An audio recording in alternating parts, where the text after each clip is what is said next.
Hello, hello. Aujourd'hui, on va parler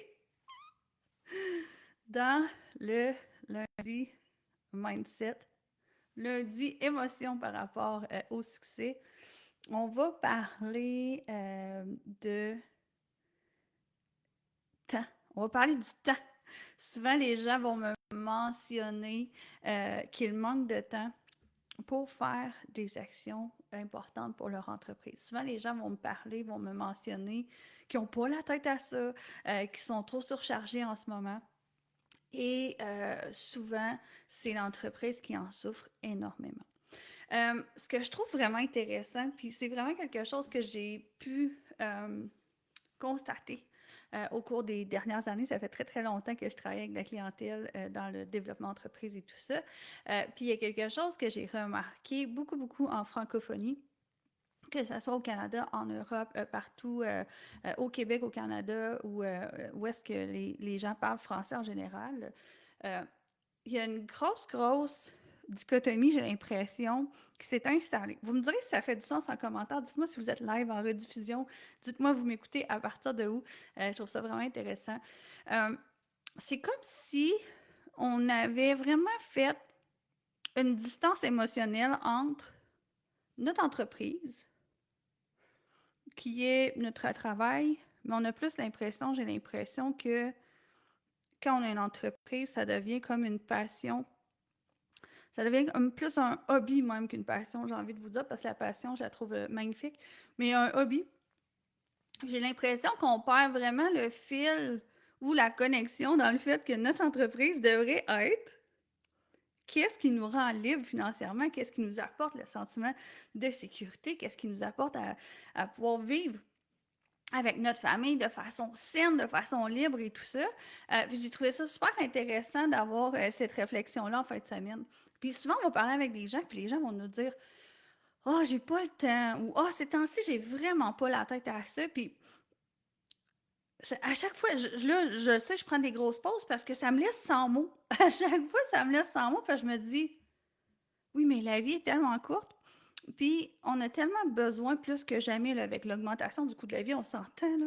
On a tellement besoin d'avoir de la légèreté financière plus que jamais. Euh, Fait qu'aujourd'hui, ce que je vais faire, je vais vous faire un mini exercice. J'ai sorti 4 questions pour vous aider à refaire une connexion émotionnelle entre votre entreprise, puis entre le fait qu'elle va vous rapporter énormément d'argent si vous mettez les bonnes choses aux bonnes places. Puis qu'est-ce qui est le fun, c'est que trop souvent, on associe le succès avec un effort difficile. J'ai l'impression que trop souvent, on va associer le fait de réussir à il faut que je fasse des efforts de façon disproportionnée, puis on se craint tellement à avoir peur d'être inconfortable, qu'on crée vraiment une barrière dans la possibilité de nous développer avec notre entreprise financièrement. Dites-moi en commentaire si ça fait du sens.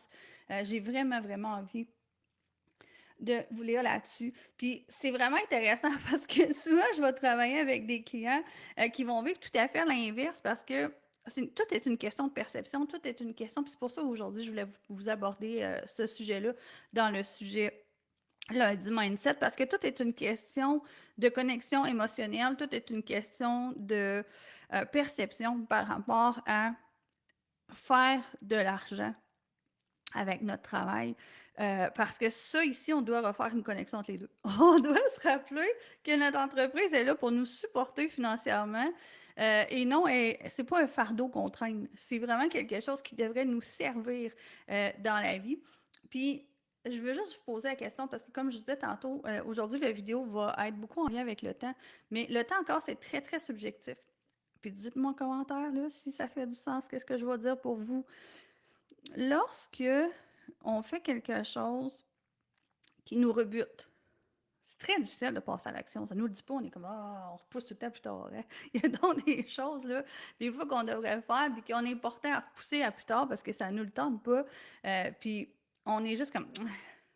Puis des fois, vos entreprises, c'est ça qui se passe. C'est comme si vous avez mis des efforts à travers vos entreprises, puis là, vous avez été déçus quelquefois, puis vous avez accepté que c'était ça la réalité. Fait que là, à un moment donné, faire des efforts, ça devient moins excitant. Puis je vous comprends très, très bien. Par contre, ça va être important de se rappeler qu'on peut refaire la connexion pour que les efforts deviennent extrêmement positifs et que ça devienne très, très le fun et que ça devienne très lucratif. Est-ce que vous vous rappelez à un certain moment dans votre vie, c'est sûr que tout le monde a déjà vécu ça, n'importe quel moment de votre vie, où est-ce que vous avez commencé une nouvelle passion, puis vous êtes devenu tellement obsédé par cette passion-là que soit votre mère, votre conjoint ou n'importe qui vous dit Hey, viens souper, le souper est prêt. Ou la personne vous dit Mais là, tu t'en viens quand là? Puis là, vous êtes en retard, soit à votre rencontre avec une amie, avec un collègue, ou tu sais, le temps arrête complètement. Vous avez de la misère à vous coucher le soir parce que vous êtes dans votre projet, puis vous êtes juste comme parti en flamme à travers votre projet. Euh, c'est là qu'on se rend compte que lorsqu'on est passionné par quelque chose, on n'est plus capable de s'arrêter, on a le goût, on est dedans, on est all-in. Puis lorsque on n'a pas le goût de faire quelque chose, souvent on va vraiment tourner en rond. Puis souvent, il y a des pièges émotionnels où est-ce qu'on va juste comme se mettre à tourner en rond au lieu de passer à l'action. Puis on va tellement avoir l'impression qu'on n'a pas de temps pour faire X, Y tâches parce que quoi, on a tellement mariné un état d'anxiété ou mariné un état de il faut que je le fasse, mais ça ne me le dit pas, que le temps s'écoule aussi d'une autre façon. On devient passionné à pas être bien dans quelque chose. Puis c'est très addictif, hein? Je ne sais pas si vous saviez, là, mais tout ce qui est inquiétude, anxiété, sentiment de ne pas être assez, toutes ces choses-là, ces émotions-là, c'est des choses qui sont très addictives. Je lisais ça, puis j'adore lire sur le sujet, mais hier soir, justement, je lisais là-dessus. Puis ça me le répétait encore. J'étais comme, motadine que c'est puissant parce que lorsqu'on est dans des situations où est-ce qu'on a tellement peur d'être déçu, ben c'est comme si on va vraiment tomber en phase d'auto-sabotage parce que si on tombe en phase d'auto-sabotage, c'est nous qui le contrôle. Qu'on réussisse ou qu'on réussisse pas, le fait de retomber dans le contrôle, ça nous sécurise. C'est-tu assez abominable? Je trouve ça vraiment épouvantable. Fait que j'ai vraiment envie, peut-être avec 4 questions aujourd'hui, de vous ramener dans votre pourquoi. Dans votre pourquoi votre entreprise est importante pour vous, puis dans pourquoi votre entreprise devrait avoir une connexion financièrement, émotionnellement saine. Pourquoi vous êtes en mesure de vous dire, ben oui, mais mon entreprise, c'est ce qui est supposé me ramener mon revenu familial, c'est ce qui est supposé me faire sentir en vie, c'est ce qui est supposé me transporter à travers la vie, puis me donner justement le feeling de me sentir en vie, de me sentir utile, de sentir que je contribue autant pour mes clients, autant pour ma famille. Fait qu'aujourd'hui, je ne sais pas si ça vous tente, mais seulement si vous en avez envie, mais je vous invite à prendre le temps de prendre une feuille de papier, puis de répondre à mes 4 questions, puis de prendre le temps. Ma question numéro 1, ce serait pourquoi j'aimerais avoir plus d'argent? Je ferais quoi avec ça?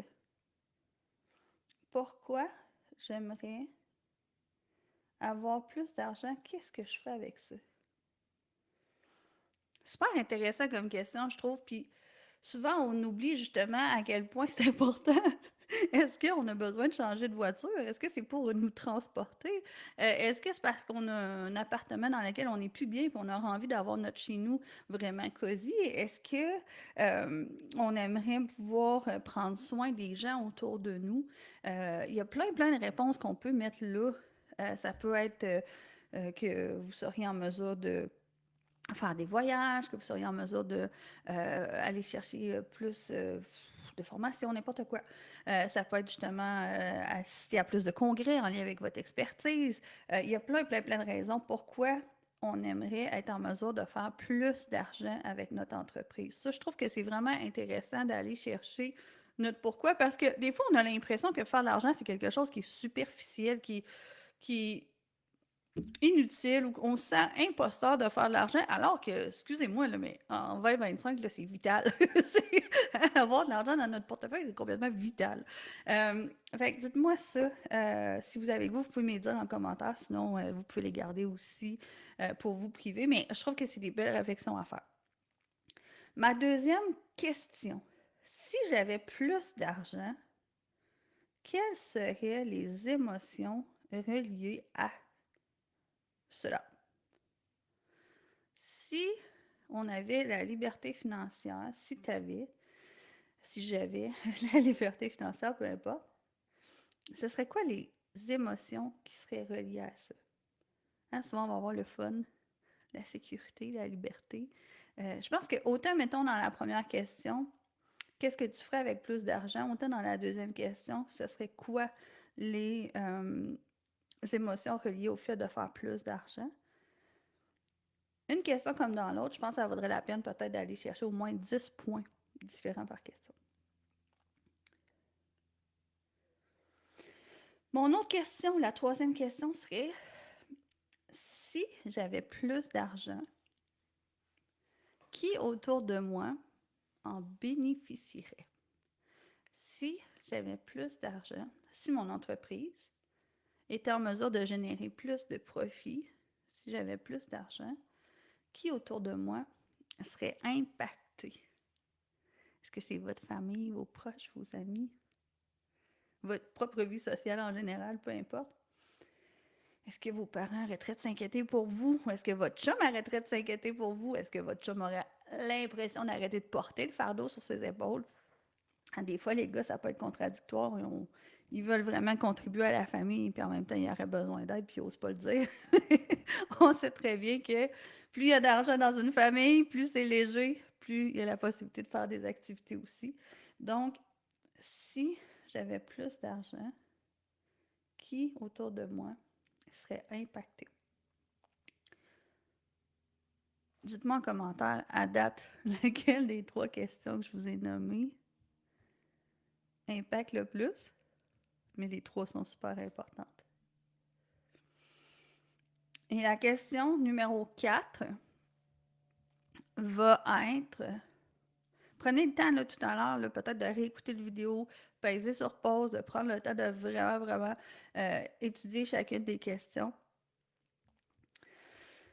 La quatrième question, puis je pourrais vous les mettre peut-être en commentaire.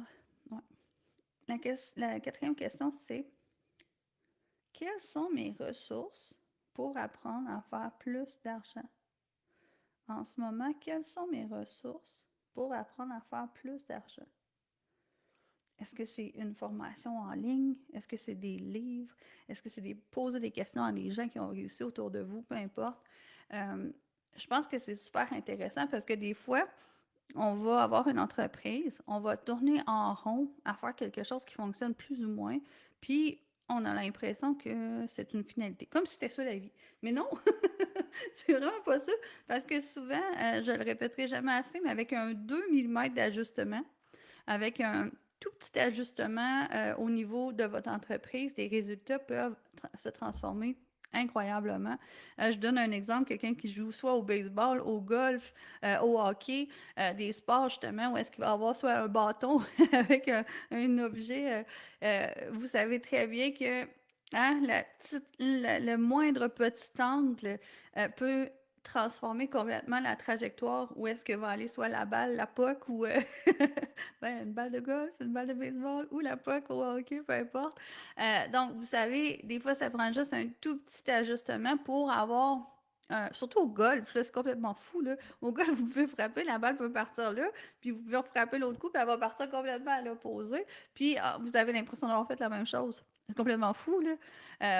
Fait que c'est vraiment intéressant de voir ça ici. Quelles sont les ressources pour être en mesure soit d'apprendre à faire plus d'argent ou quelles sont les ressources que je peux utiliser même autour de moi pour être en mesure de déclencher le fait de faire de l'argent. Fait qu'aujourd'hui, c'était ça que j'avais envie de partager avec vous.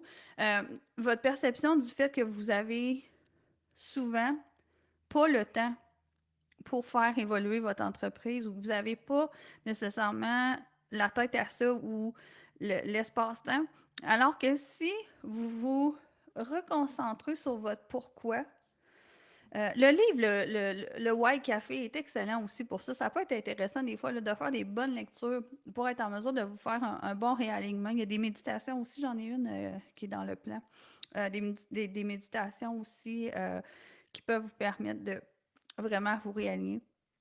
Oui, celle-là que j'ai, l'alignement est disponible dans le plan, puis aussi dans le cercle secret de Anne. C'est très, très puissant. Mes clients m'en parlent, puis ils me disent que c'est vraiment bouleversant à quel point c'est intense que ça les ramène rapidement vers la bonne chose. Fait que souvent, c'est vraiment ça que j'avais envie de vous partager aujourd'hui, c'est à quel point des fois on a l'impression que on n'a pas le temps, mais finalement, c'est juste un manque de ressources. C'est tellement de brouillard dans notre tête qu'on va se mettre à faire filer le temps en faisant des choses qui ne sont pas nécessairement signifiantes pour notre évolution. Dites-moi si ça fait du sens en commentaire. Dites-moi si vous aimez ce genre de sujet-là. Est-ce que c'est le fun, un live, où est-ce que je vous pose des questions, où est-ce que je vous amène à réfléchir? Euh, Fait que c'est ça qui est ça. Demain, on se voit. Je me souviens pas encore le sujet. Merde, merde, merde. Mais demain, on se voit dans ma communauté. Je vais aller voir si je le vois. On se voit dans ma communauté demain à 13h. Le sujet est, je vous dis ça dans 2 petites secondes, je les ai affichés les sujets hier. Oh oui! Je l'adore ce sujet-là. Demain, je vous explique pourquoi c'est encore plus facile de faire 3000 $ que 300 $. Pourquoi même c'est peut-être plus facile de faire 1000 $ que 100 $? Ben, c'est le même ratio. Pourquoi c'est plus facile de faire 10 000 que 2000? Demain, je prends le temps de vous expliquer ça en live sur ma communauté, la Société Secrète Élite. Fait que je vous dis ciao, ciao. Moi, je m'en vais en Zoom avec mes clients pour la journée. Ça va être incroyable ce matin. Je suis dans la machine à clients. On va parler vraiment des réseaux sociaux. Cet après-midi, je m'en vais dans le cercle secret. On va parler de stratégies super avancées et de pièges émotionnels qui nous empêchent éventuellement d'avancer, des choses comme ça. Donc, 2 Zooms pour moi aujourd'hui qui vont être très, très haut en couleur, avec qui j'ai énormément de fun avec mes clients à travailler. Fait que je vous dis ciao, ciao, puis on se voit demain dans mon groupe. Ciao!